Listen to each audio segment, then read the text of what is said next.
Thank you very much. Mr. Speaker, Vice President Cheney, members of Congress, distinguished guests, fellow citizens. As we gather tonight, our nation is at war, our economy is in recession, and the civilized world faces unprecedented dangers. Yet the state of our union has never been stronger.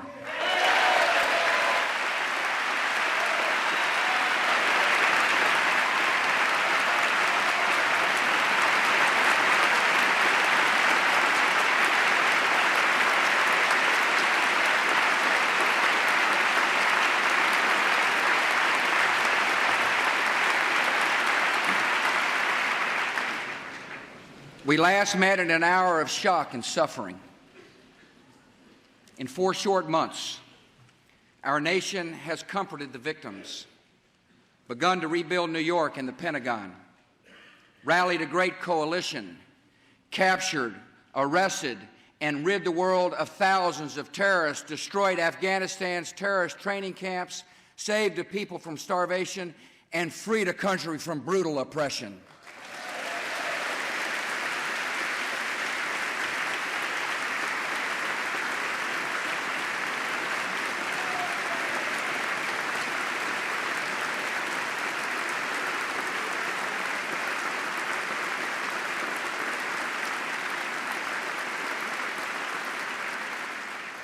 The American flag flies again over our embassy in Kabul. Terrorists who once occupied Afghanistan now occupy cells at Guantanamo Bay.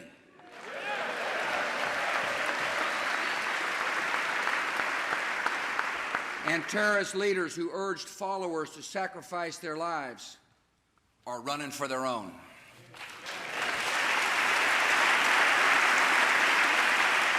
America and Afghanistan are now allies against terror. We'll be partners in rebuilding that country.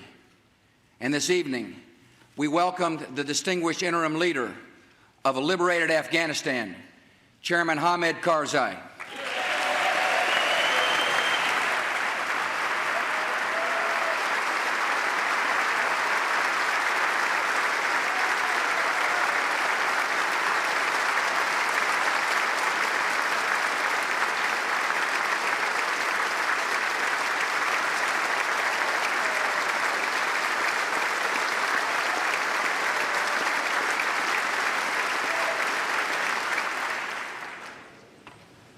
The last time we met in this chamber, the mothers and daughters of Afghanistan were captives in their own homes, forbidden from working or going to school. Today, women are free and are part of Afghanistan's new government, and we welcome the new Minister of Women's Affairs, Dr. Seema Sumar.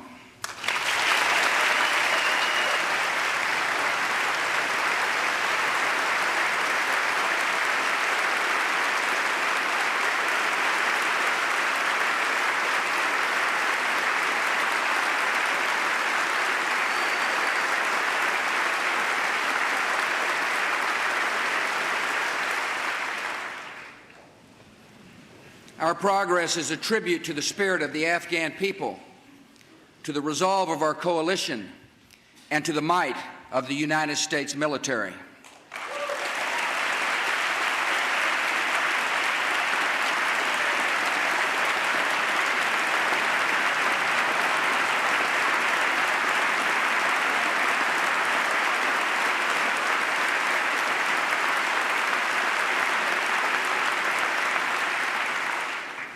When I called our troops into action, I did so with complete confidence in their courage and skill. And tonight, thanks to them, we are winning the war on terror. The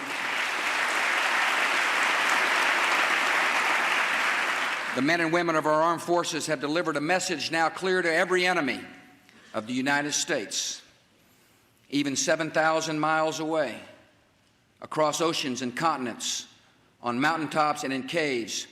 You will not escape the justice of this nation.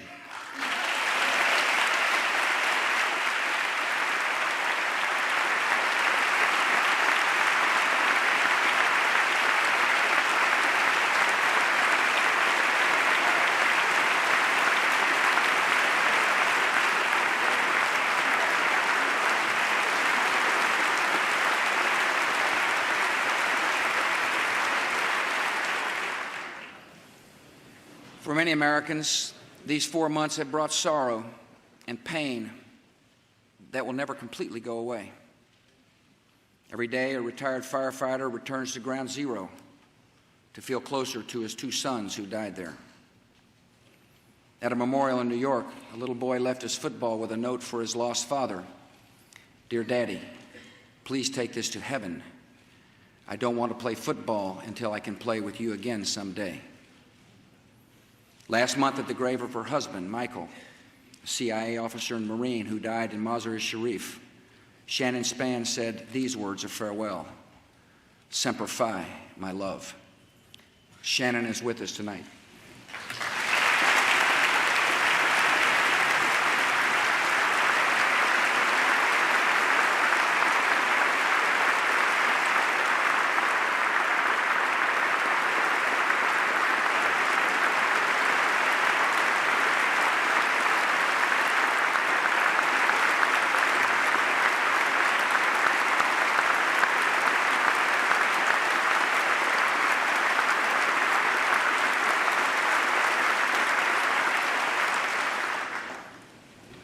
Shannon, I assure you and all who have lost a loved one that our cause is just and our country will never forget the debt we owe Michael and all who gave their lives for freedom.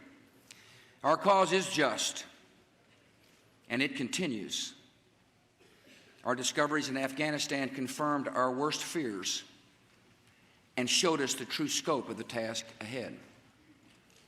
We have seen the depth of our enemies' hatred in videos where they laugh about the loss of innocent life. And the depth of their hatred is equaled by the madness of the destruction they design. We have found diagrams of American nuclear power plants and public water facilities, detailed instructions for making chemical weapons, surveillance maps of American cities, and thorough descriptions of landmarks in America and throughout the world.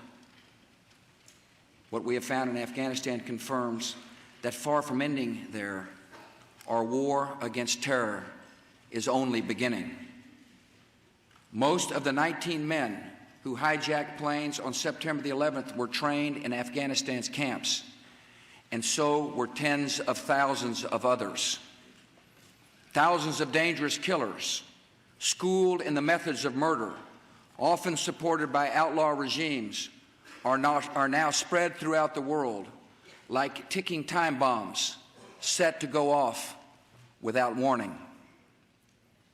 Thanks to the work of our law enforcement officials and coalition partners, hundreds of terrorists have been arrested, yet tens of thousands of trained terrorists are still at large. These enemies view the entire world as the battlefield, and we must pursue them wherever they are.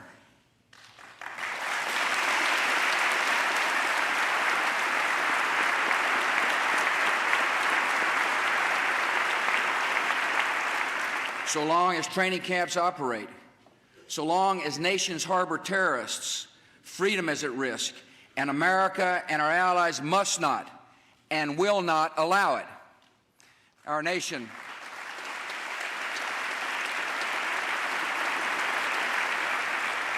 nation will continue to be steadfast and patient and persistent in the pursuit of 2 great objectives.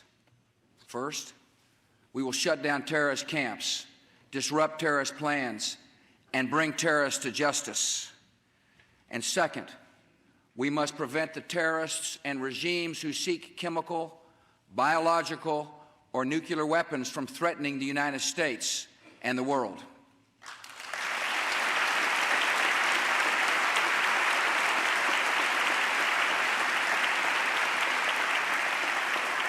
Our military has put the terror training camps of Afghanistan out of business, yet camps still exist in at least a dozen countries. A terrorist underworld, including groups like Hamas, Hezbollah, Islamic Jihad, Jaish-e-Mohammed, operates in remote jungles and deserts and hides in the centers of large cities. While the most visible military action is in Afghanistan, America is acting elsewhere. We now have troops in the Philippines, helping to train that country's armed forces to go after terrorist cells that have executed an American and still hold hostages. Our soldiers, working with the Bosnian government, seized terrorists who were plotting to bomb our embassy. Our Navy is patrolling the coast of Africa to block the shipment of weapons and the establishment of terrorist camps in Somalia. My hope is that all nations will heed our call and eliminate the terrorist parasites who threaten their countries and our own. Many nations are acting forcefully. Pakistan is now cracking down on terror, and I admire the strong leadership of President Musharraf.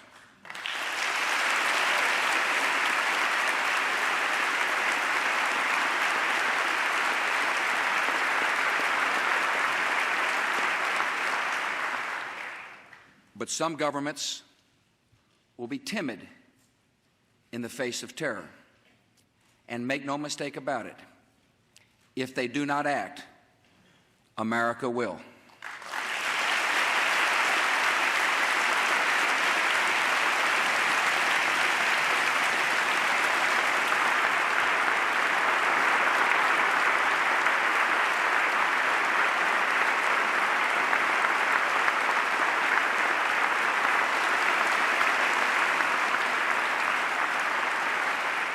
Our second goal is to prevent regimes that sponsor terror from threatening America or our friends and allies with weapons of mass destruction.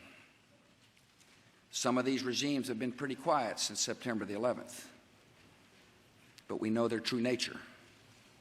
North Korea is a regime arming with missiles and weapons of mass destruction while starving its citizens. Iran aggressively pursues these weapons and exports terror, while an unelected few repress the Iranian people's hope for freedom. Iraq continues to flaunt its hostility toward America and to support terror. The Iraqi regime has plotted to develop anthrax and nerve gas and nuclear weapons for over a decade. This is a regime that has already used poison gas to murder thousands of its own citizens, leaving the bodies of mothers huddled over their dead children. This is a regime that agreed to international inspections, then kicked out the inspectors. This is a regime that has something to hide from the civilized world. States like these and their terrorist allies constitute an axis of evil, arming to threaten the peace of the world. By seeking weapons of mass destruction, these regimes pose a grave and growing danger. They could provide these arms to terrorists, giving them the means to match their hatred. They could attack our allies or attempt to blackmail the United States. In any of these cases, the price of indifference would be catastrophic. We will work closely with our coalition to deny terrorists and their state sponsors the materials, technology, and expertise to make and deliver weapons of mass destruction. We will develop and deploy effective missile defenses to protect America and our allies from sudden attack.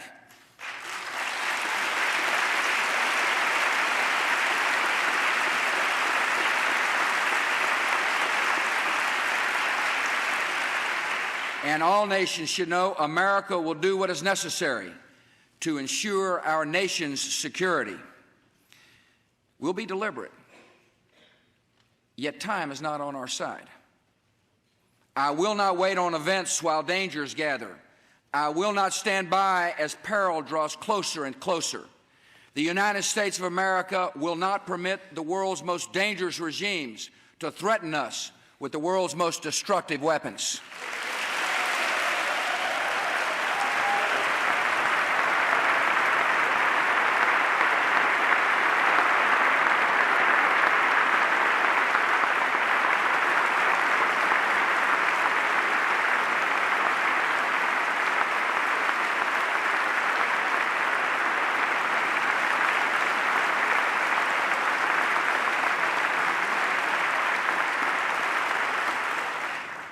Our war on terror has well begun, but it has only begun.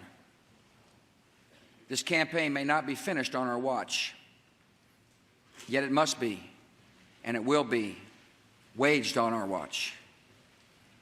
We can't stop short. If we stop now, leaving terror camps intact and terror states unchecked, our sense of security would be false and temporary. History has called America and our allies to action, and it is both our responsibility and our privilege to fight freedom's fight.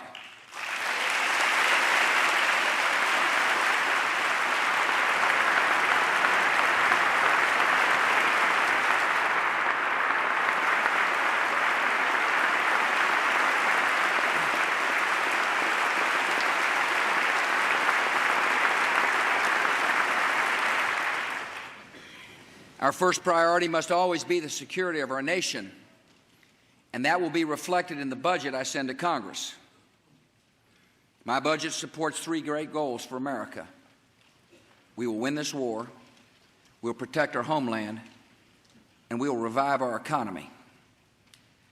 September the 11th brought out the best in America and the best in this Congress, and I join the American people in applauding your unity and resolve.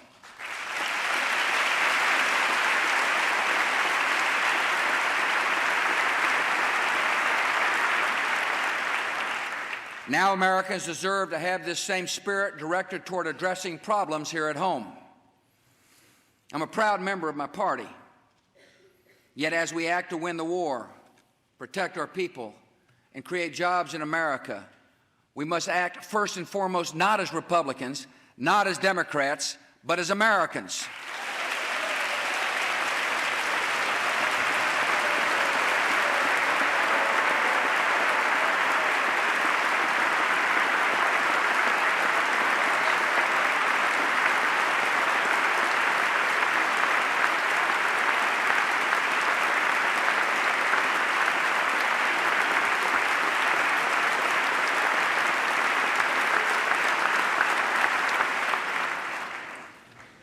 It costs a lot to fight this war. We have spent more than $1 billion a month, over $30 million a day, and we must be prepared for future operations. Afghanistan proved that expensive precision weapons defeat the enemy and spare innocent lives, and we need more of them. We need to replace aging aircraft and make our military more agile to put our troops anywhere in the world quickly and safely. Our men and women in uniform deserve the best weapons, the best equipment, the best training, and they also deserve another pay raise.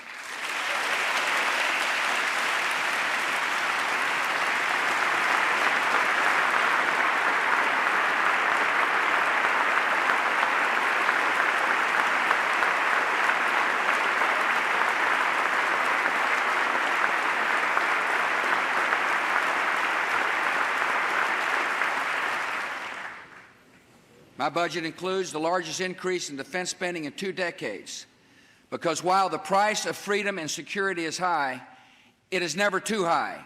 Whatever it costs to defend our country, we will pay.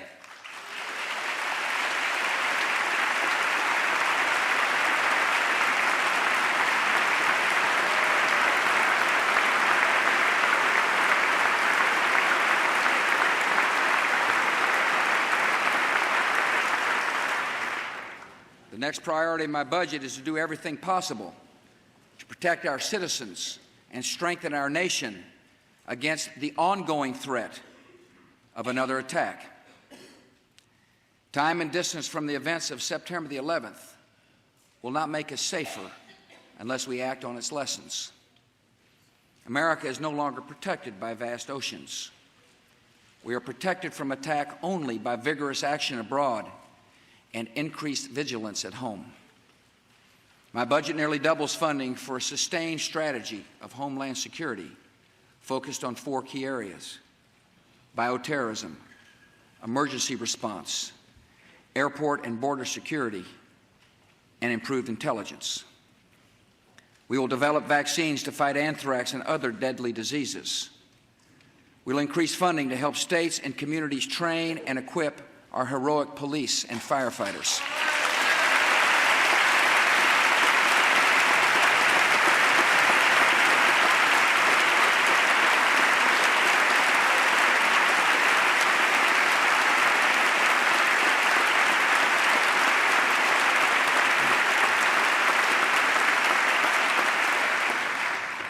We will improve intelligence collection and sharing, expand patrols at our borders, strengthen the security of air travel, and use technology to track the arrivals and departures of visitors to the United States.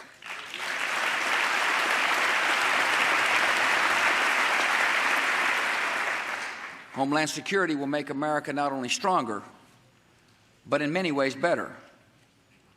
Knowledge gained from bioterrorism research will improve public health. Stronger police and fire departments will mean safer neighborhoods. Stricter border enforcement will help combat illegal drugs.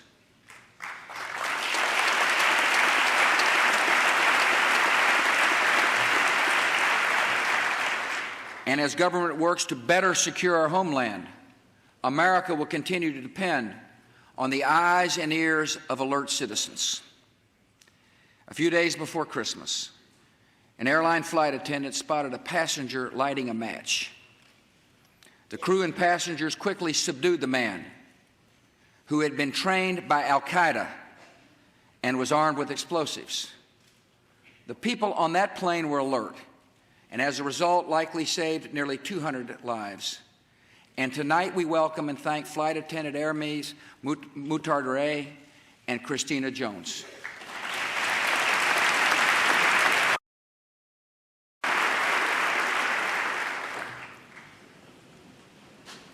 Once we have funded our national security and our homeland security, the final great priority of my budget is economic security for the American people.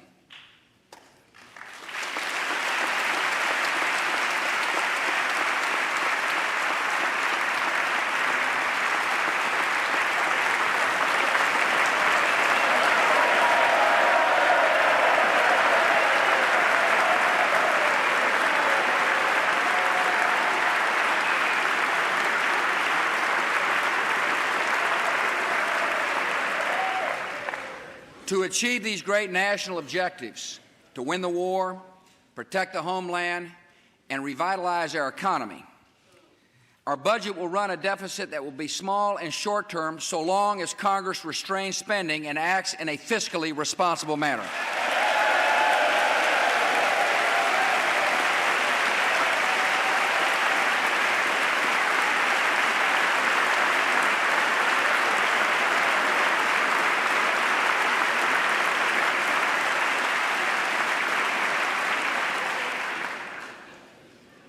We have clear priorities, and we must act at home with the same purpose and resolve we have shown overseas.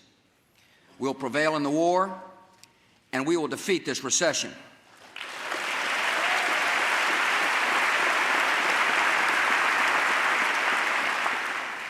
Americans who've lost their jobs need our help, and I support extending unemployment benefits and direct assistance for health care coverage.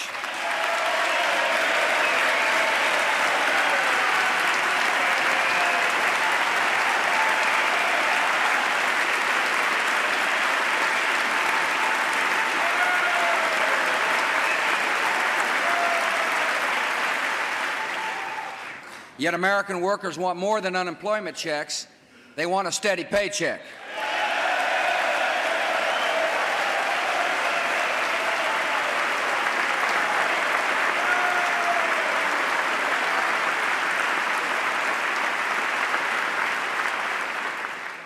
When America works, America prospers, so my economic security plan can be summed up in one word: jobs.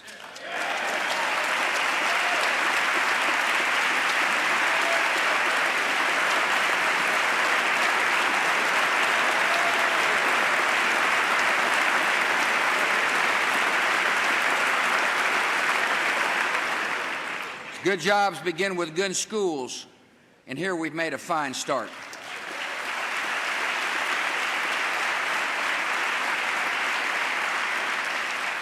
Republicans and Democrats work together to achieve historic education reform so that no child is left behind.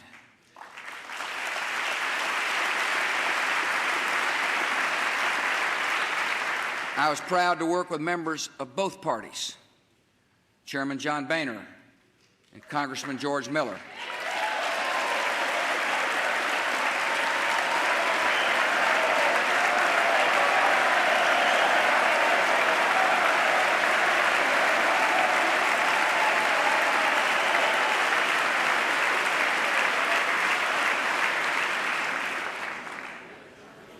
Senator Judd Gregg.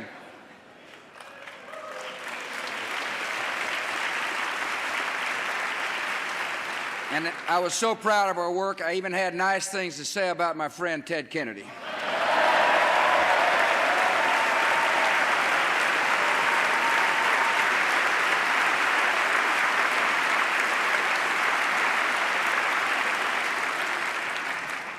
I know the folks at the Crawford Coffee Shop couldn't believe I'd say such a thing.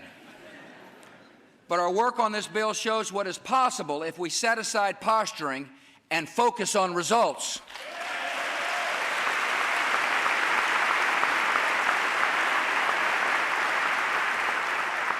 There's more to do. We need to prepare our children to read and succeed in school with improved Head Start and early childhood development programs.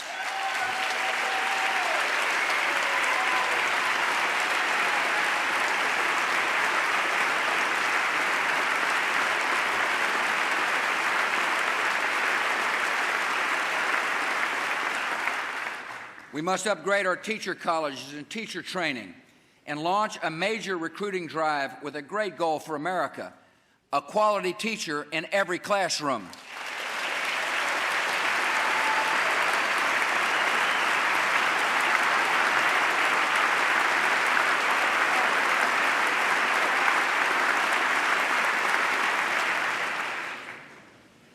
Good jobs also depend on reliable and affordable energy. This Congress must act to encourage conservation, promote technology, build infrastructure, and it must act to increase energy production at home so America is less dependent on foreign oil.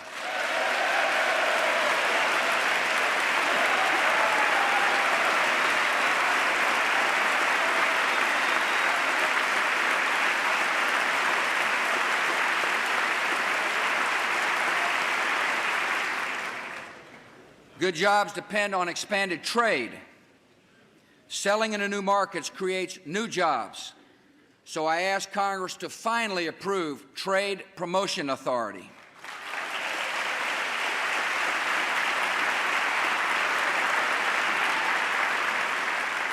On these two key issues, trade and energy, the House of Representatives has acted to create jobs, and I urge the Senate to pass this legislation.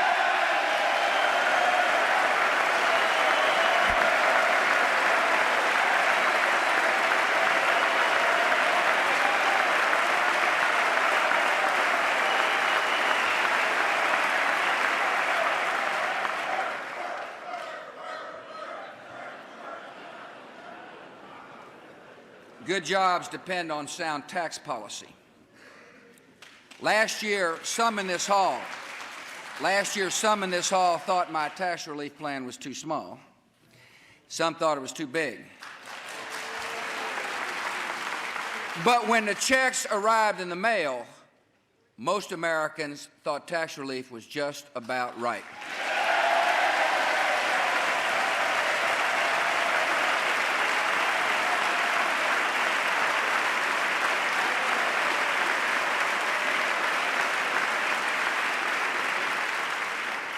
Congress listened to the people and responded by reducing tax rates, doubling the child credit, and ending the death tax. For the sake of long-term growth and to help Americans plan for the future, let's make these tax cuts permanent.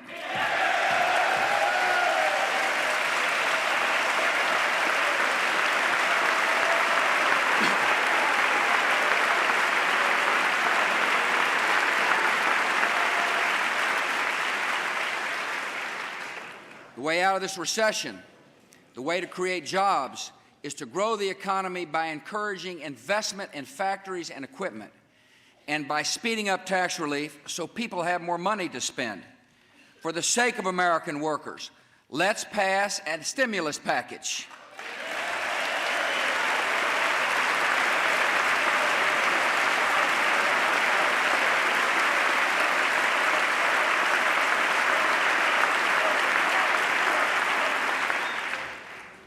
Good jobs must be the aim of welfare reform. As we reauthorize these important reforms, we must always remember the goal is to reduce dependency on government and offer every American the dignity of a job.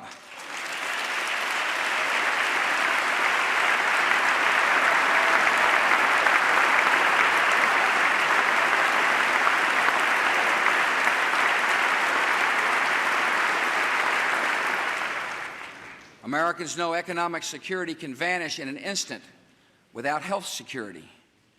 I ask Congress to join me this year to enact a Patient's Bill of Rights.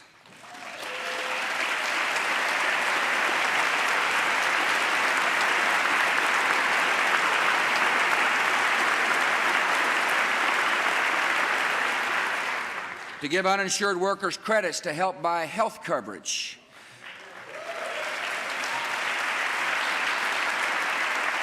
To approve an historic increase in the spending for veterans' health.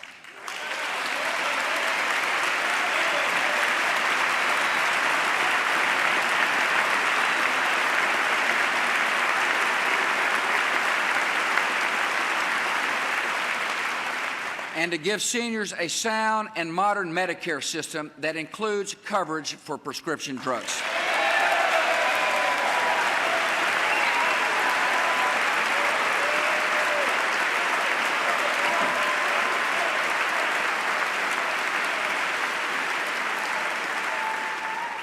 A good job should lead to security in retirement. I ask Congress to enact new safeguards for 401k and pension plans.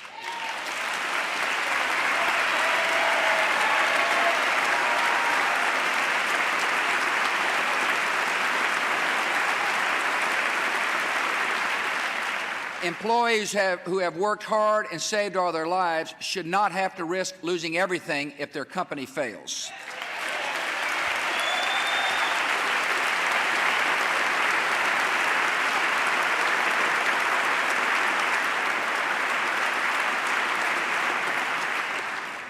Through stricter accounting standards and tougher disclosure requirements, corporate America must be made more accountable to employees and shareholders and held to the highest standards of conduct.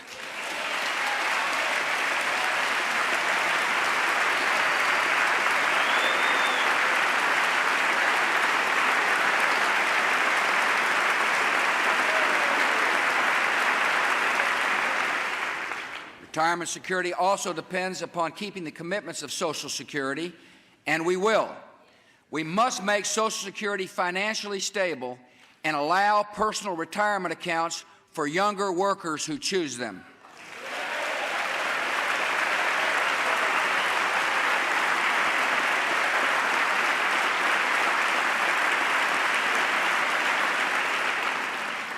Members, you and I will work together in the months ahead on other issues.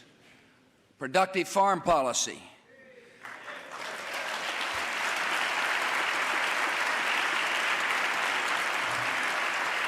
a cleaner environment,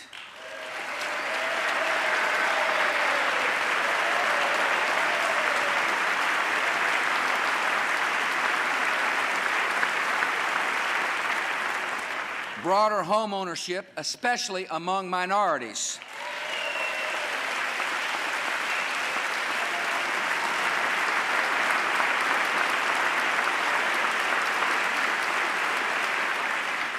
and ways to encourage the good work of charities and faith-based groups.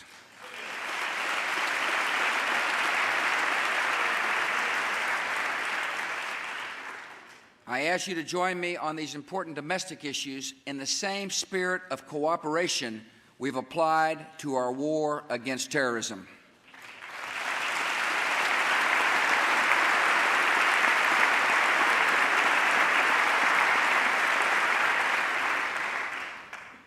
During these last few months, I've been humbled and privileged to see the true character of this country in a time of testing. Our enemies believed America was weak and materialistic, that we would splinter in fear and selfishness. They were as wrong as they are evil.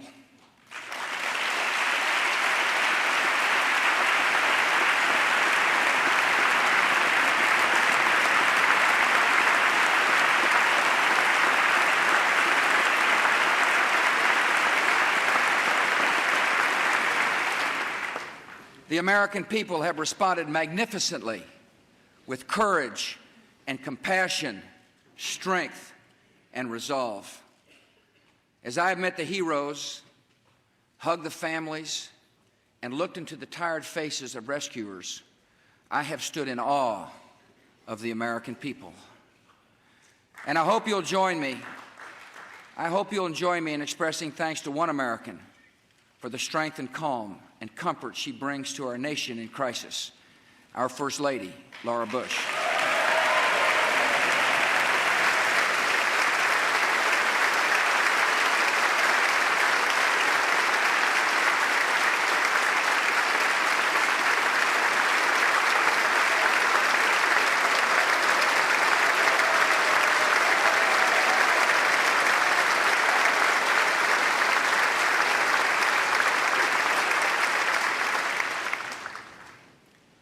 None of us would ever wish the evil that was done on September the 11th.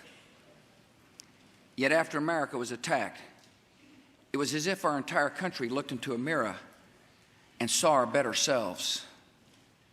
We were reminded that we are citizens with obligations to each other, to our country, and to history.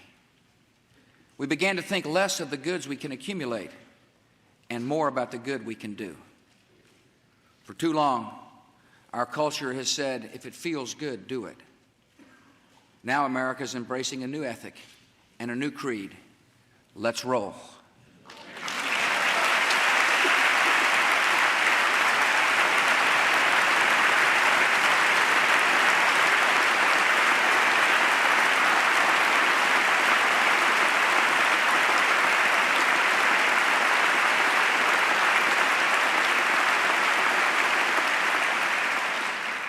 In the sacrifice of soldiers, the fierce brotherhood of firefighters, and the bravery and generosity of ordinary citizens, we have glimpsed what a new culture of responsibility could look like.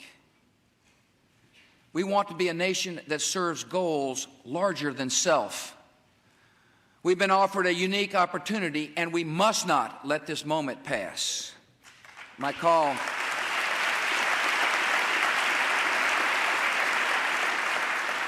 call tonight is for every American to commit at least 2 years, 4,000 hours over the rest of your lifetime, to the service of your neighbors and your nation.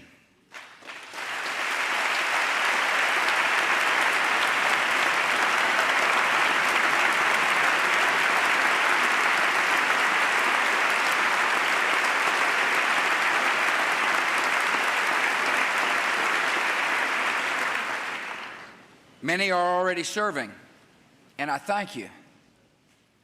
If you aren't sure how to help, I've got a good place to start. To sustain and extend the best that has emerged in America, I invite you to join the new USA Freedom Corps. The Freedom Corps will focus on 3 areas of need: responding in case of crisis at home, rebuilding our communities, and extending American compassion throughout the world. One purpose of the USA Freedom Corps will be Homeland Security. America needs retired doctors and nurses who can be mobilized in major emergencies, volunteers to help police and fire departments, transportation and utility workers well-trained in spotting danger. Our country also needs citizens working to rebuild our communities. We need mentors to love children, especially children whose parents are in prison. And we need more talented teachers in troubled schools. USA Freedom Corps will expand and improve the good efforts of AmeriCorps and Senior Corps to recruit more than 200,000 new volunteers. And America needs citizens to extend the compassion of our country to every part of the world.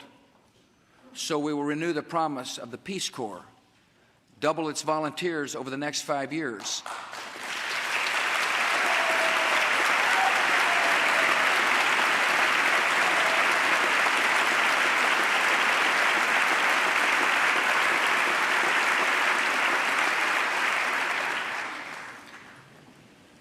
And ask it to join a new effort to encourage development and education and opportunity in the Islamic world.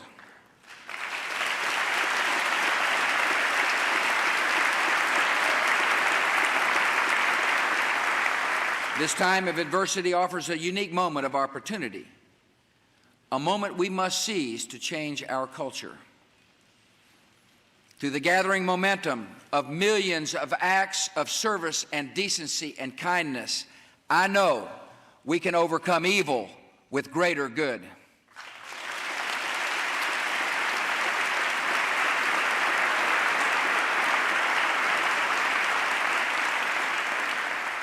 And we have a great opportunity during this time of war to lead the world toward the values that will bring lasting peace. All fathers and mothers in all societies want their children to be educated and live free from poverty and violence. No people on earth yearn to be oppressed or aspire to servitude or eagerly await the midnight knock of the secret police. If anyone doubts this, let them look to Afghanistan, where the Islamic street greeted the fall of tyranny with song and celebration. Let the skeptics look to Islam's own rich history with its centuries of learning and tolerance and progress. America will lead by defending liberty and justice because they are right and true and unchanging for all people everywhere.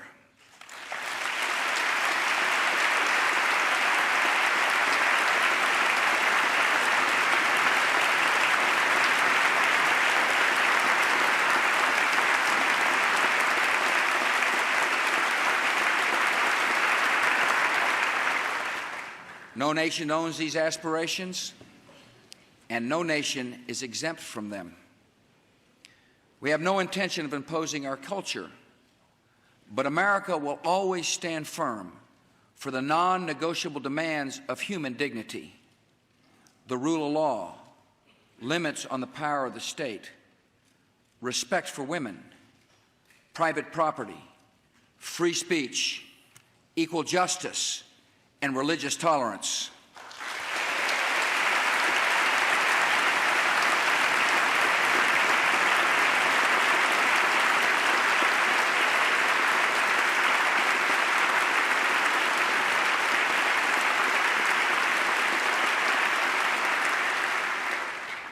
America will take the side of brave men and women who advocate these values around the world, including the Islamic world, because we have a greater objective than eliminating threats and containing resentment. We seek a just and peaceful world beyond the war on terror. In this moment of opportunity, a common danger is erasing old rivalries. America is working with Russia and China and India in ways we have never before to achieve peace and prosperity. In every region, free markets and free trade and free societies are proving their power to lift lives. Together with friends and allies from Europe to Asia and Africa to Latin America, we will demonstrate that the forces of terror cannot stop the momentum of freedom.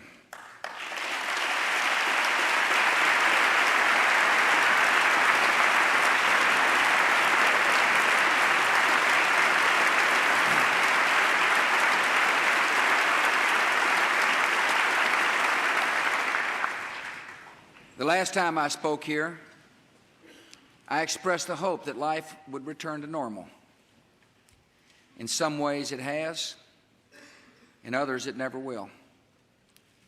Those of us who have lived through these challenging times have been changed by them. We've come to know truths that we will never question.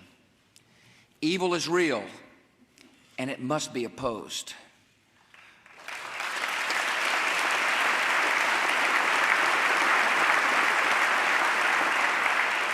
Beyond all differences of race or creed, we are one country, mourning together and facing danger together.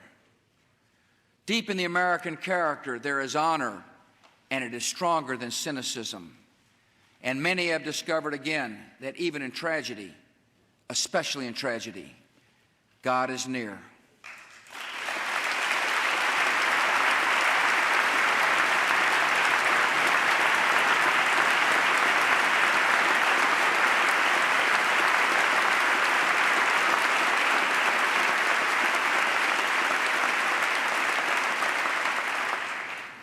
In a single instant, we realized that this will be a decisive decade in the history of liberty, that we've been called to a unique role in human events. Rarely has the world faced a choice more clear or consequential. Our enemies send other people's children on missions of suicide and murder. They embrace tyranny and death as a cause and a creed. We stand for a different choice, made long ago on the day of our founding. We affirm it again today. We choose freedom and the dignity of every life.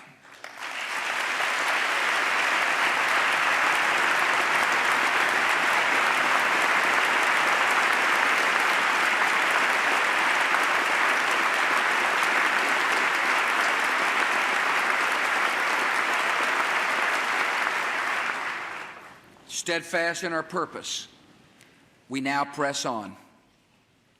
We have known freedom's price. We have shown freedom's power. And in this great conflict, my fellow Americans, we will see freedom's victory. Thank you all. May God bless.